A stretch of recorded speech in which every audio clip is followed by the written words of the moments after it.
Let's get into it. This right here, this is not for the weak of heart. If you have strong emotional feelings about a past relationship, don't listen to this album. This is an album for somebody who's on the other side of healing. You're done. You're kind of like, okay, I understand my part to play with it. We're good. This is not for somebody who is fresh off a breakup. This shit will make you sad, but it's 100% gas. 1,000% gas. I will listen to this every day. But let's get into Sade's 1985 November 4th album, Promise. This comes right off the success of her first 1984 album, Diamond Life, right? Gas. Bangers on bangers on bangers on Diamond Life. But this one, it gets deeper, it gets darker, it gets more emotional, more personal. Sade didn't even start off in the music industry wanting to be a part of music. She started off as wanting to be a fashion designer in the UK. She ended up joining a friend's band, and the story goes on from there.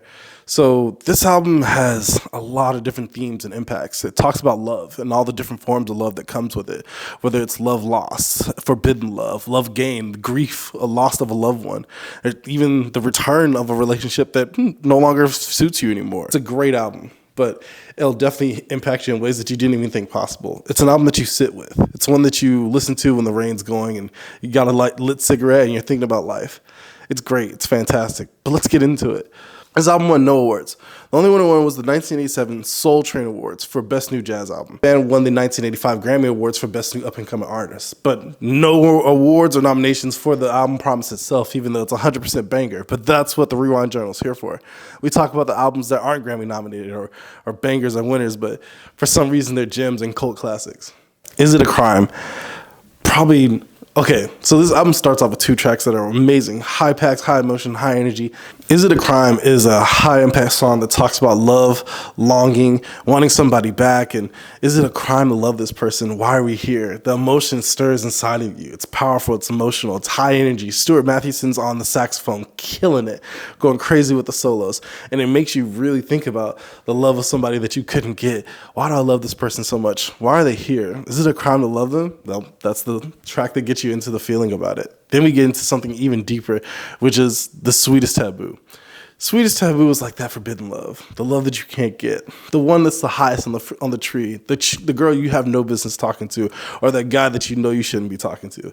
They give you the thing that you just can't get from your village or for somebody that actually does like you. It's something that you can't reach. It's right there, but they scratch that itch. That's what Sweetest Taboo is about. It gets you riled up, emotionally fixated on this one person.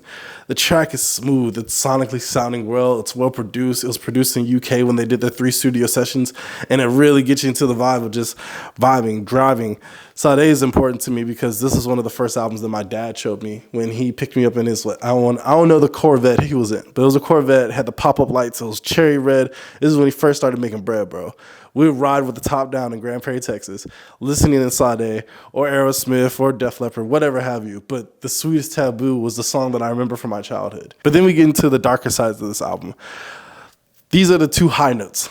The rest of it is not so high, but it's great. War of Hearts it's playful. It makes you think of an elevator music, or even better yet, you're on a vacation somewhere and you're overhearing a conversation between 2 lovers, and it's not like a heavy, you're going to do what I'm going to say, this is kind of going on, we're going to split kind of conversation, but it's more so like, hey, I'm calling the shots, right? Nah, I'm calling the shots. That's the thing.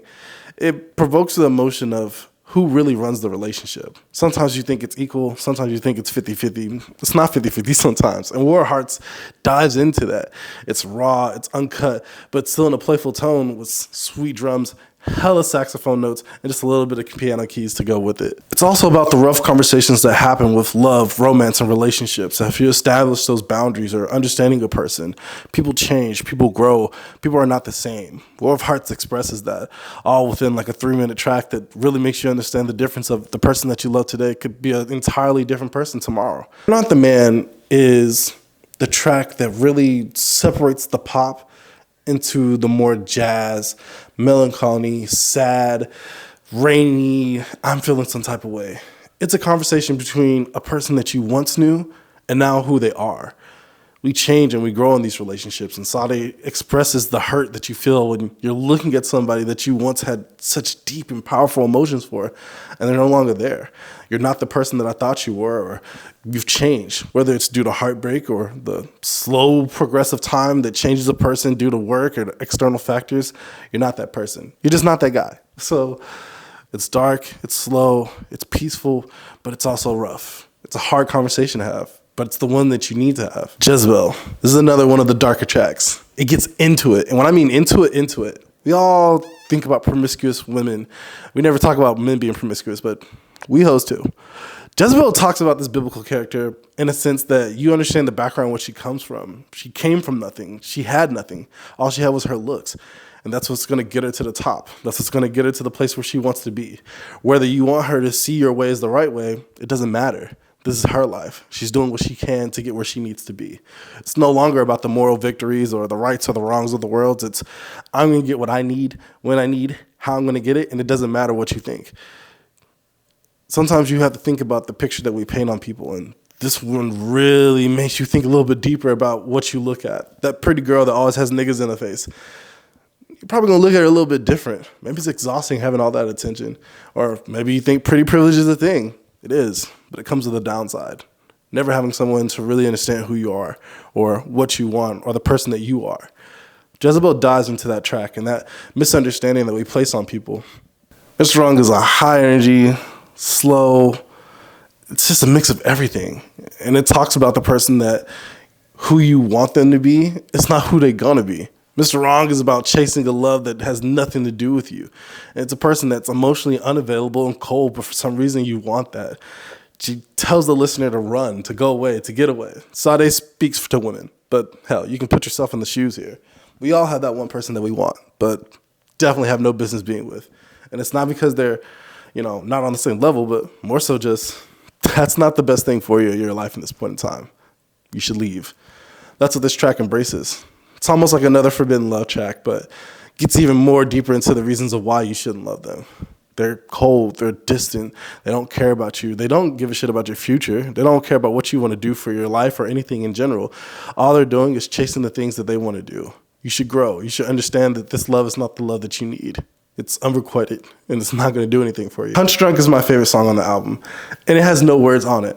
Punch Drunk is the lit cigarette at the end of a great session with your therapist.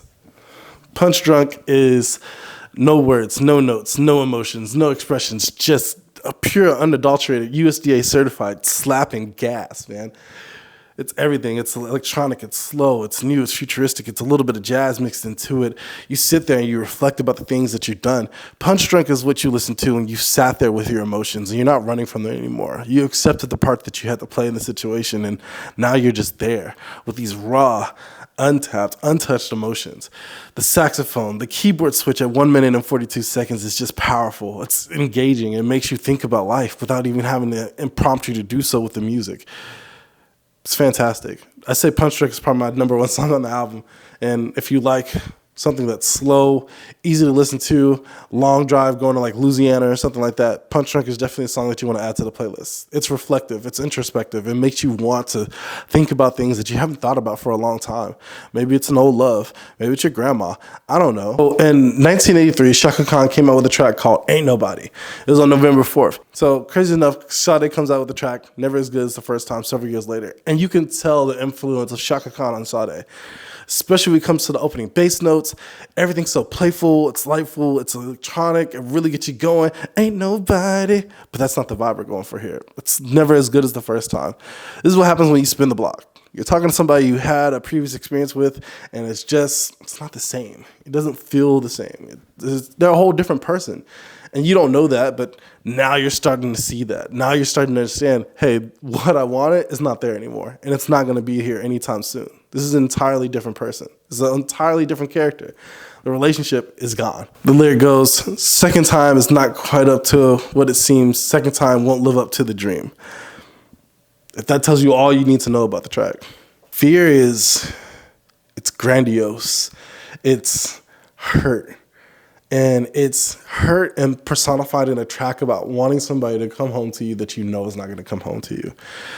The notes, the keys, everything itself is just building up to the will he come home, will he won't come home. Not for me. It's really her, but you know how it goes to Sade. But still, you're left longing. There's Spanish influence onto the track. It's a little bit of like, I want to say like a jazz Spanish infusion, if anything. And you can tell that there's a little bit of hurt there. Not even hurt, but unrequited love. She's in a whole relationship, mind you, during this album too. So I don't know what was going on behind those closed doors, but it wasn't good. Fear is about a track of not unrequited love, but just having that person in your life, but now they're starting to pull away from you. Will they come home? Are they ever going to come home? Is they going to be the same person when they walk through that door? No. What am I wrestling with? Am I wrestling with my demons? Am I not going to be able to understand who this person is? And how am I going to move if they're not who I want them to be anymore? It's the fear that happens with relationships. It's the dice that you roll when you try to go down that path. Or maybe it has a little bit of history. It talks about Robert Holhouse, Grimm's Tale, or Uncle Remus Tales. There you go. Robert Holhouse, Uncle Remus Tales, about the rabbit that ultimately starts to hit a tar figure on the road. A fox catches him, and now he's stuck. And the whole premise of the song or the story was, this is somebody that I should not have engaged with in the first place. And ultimately, I've learned my lesson from this. But it gets even deeper because this isn't about a person. This is about a baby that didn't ask to be here. Now, do we know if this is Sade's baby, her first daughter? No, we don't know that. We can't know that. We're just inferring things here. But it's passionate because it talks about the love of a child that you didn't want to be here ultimately. And they didn't ask to be here. So you can't punish them for doing that. Now, I'm not about to get into pro-life, pro-choice, all this, but it gets into a real conversation of the love for children that needs to happen and be there. You didn't ask to be here. You didn't ask to be born. But you need love in order to be, functional. Maureen is, I want to say, the second best track on the album because it talks about grief. It talks about the loss of Sade's friend, Maureen. This is another type of love that we don't talk about, or the love that we lose is grieving and losing a person. This isn't losing a person that's still here or somewhere down the block and we're just not talking. This is someone that's died, that's gone, a best friend love. And it's upbeat and it's powerful, and it ends the album on a great note to make you think about enjoying the time that you have with the people that are here, or when they're gone, you're still reminiscing about the times that you did have, but still that sadness lingers. It's still there. The times that you think about it there. This track makes me think about my friend that recently passed away, and sometimes it hurts to reflect about that information, but without him, I wouldn't have known about hip-hop to be in general. Well, I probably would have, but he put me on to so much music, and it's kind of the reason why I'm doing the Rewind Journal, if anything. So, enjoy the people that are in your life. Spend time with them, and when they're gone, cherish the times that are there, and understand that grief is a wave. It's going to come, it's going to go, but at the end of the day, hey, it's going to be there. Sade Promise is an album that is a nonstop quiet thunderstorm, and it constantly rains on the people who have so much to say but say too little. It's for the overthinkers. It's for the hurters. It's for anybody that really is just in the midst of a storm. If you like Sade's 1985 November 4th album, Promise, give a like in the comments, share your favorite track from the album, or if you just like Sade in general, drop one of your favorite tracks here. Let me know. Like, comment, share, subscribe, whatever the hell people tell you to do. Hey, this is Jay from the